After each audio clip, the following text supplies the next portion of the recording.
Правото на слободен говор е многу важно право за било кое општество. Меѓутоа, кога нашето право на слободен говор завршува? Каде е границата? Правото на слободен говор завршува кога тој говор прераснува во говор на омраза. Имам чувство дека во нашата држава говорот на омраза расте, значи е се повеќе и повеќе застапен, наместо да се намалува.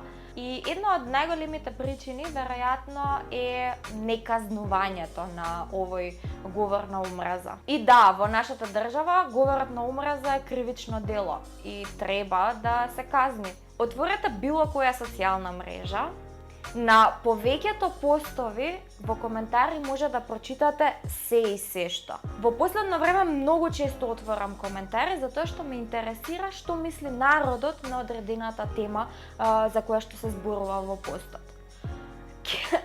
Не ми се верува какви се работи читам. Не ми се верува како може некој да размислува така и со толку вулгарни зборови, со такви закани. Како е возможно некој така да размислува и како е возможно општеството да мисли дека тоа е во ред или дека е нормална природна појава и дека не треба да се крене гласот против овој говор на омраза кој што го гледаме насекаде. Не знам дали има некои истражување, меѓутоа процентот на негативни коментари и на говор на омраза наспроти пофалби и позитивни коментари, на вистина голема е разликата во овие проценти. Не знам колку се, ама многу, многу голема разлика има.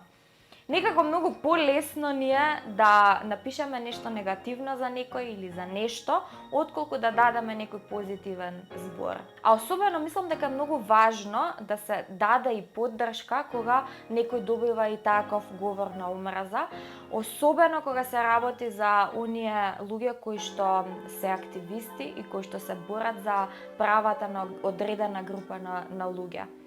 Многу често младите не се осмелуваат да го кажат своето мислење или да се заложат за некое прашање, токму поради овие работи, токму поради целата негативност и сите оние закани и навреди кои што ќе ги добијат од општеството. А тоа младите и општо луѓето да се залагаат за нешто и да сакаат да го продвижат општеството напред, е токму она кое што го движи општеството напред.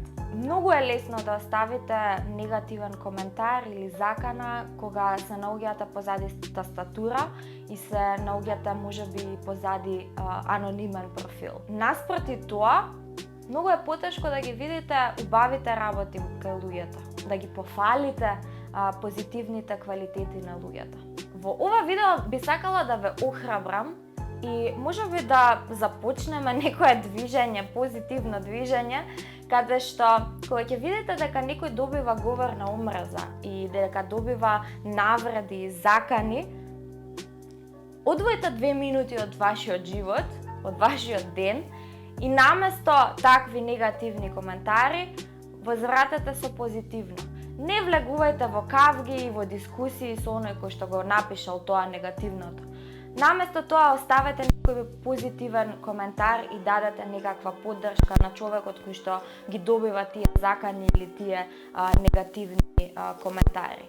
Верувајте, колку и да се правиме сите силни, колку и да сме во суштина силни, на сите ни влијаат такви некои коментари. А особено ако сте активист и ако сакате да направите некаква позитивна промена во општеството, верувајте дека е многу важно да видите и поддршка од општеството, а не само вакви навреди и закани. И многу често сум прочитала или сум слушнала како луѓе викаат: па зошто го правам јас се во ова, можеби треба да престанам затоа што има навистина многу негативни коментари, многу негативна енергија, многу закани и навреди на моја сметка. Кога започнав и јас со Body Positivity, кога почнав да постирам за мојата лична приказна и да постирам некакви инспиративни и мотивирачки работи на Инстаграм, И јас добивав многу коментари кои што на моменти ми правеа да се замислам па дали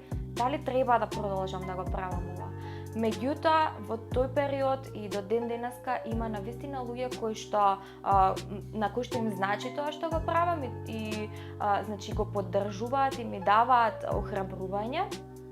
И затоа и го правам тоа што го правам и понатаму, без разлика на сите негативни коментари, на сите навреди и така натака. Значи, кога си активист и кога сакаш да направиш некаква позитивна промена во општеството, неизбежно е да добиваш некакви негативни коментари, закани, навреди и така натака. И особено е важно да имаш и поддршка покрај овие навреди. Верувајте, многу значи. Ќе ви оставам линк долу на една одлична статија која што ја прочитав, каде што има изјави од повеќе активисти и луѓе кои што прават нешто и се залагаат за некоја група на граѓани на општеството и нивните искуства со говор на омраза. Навистина е убаво да ја прочитате, да се информирате и да знаете колку во суштина ова што го зборуваме точно и колку значи да се има поддршка од граѓаните. Значи, нареден пат кога ќе видите некакви негативни коментари, закани, навреди, оставете некој позитивен збор. Охрабрете го човекот. Многу значи.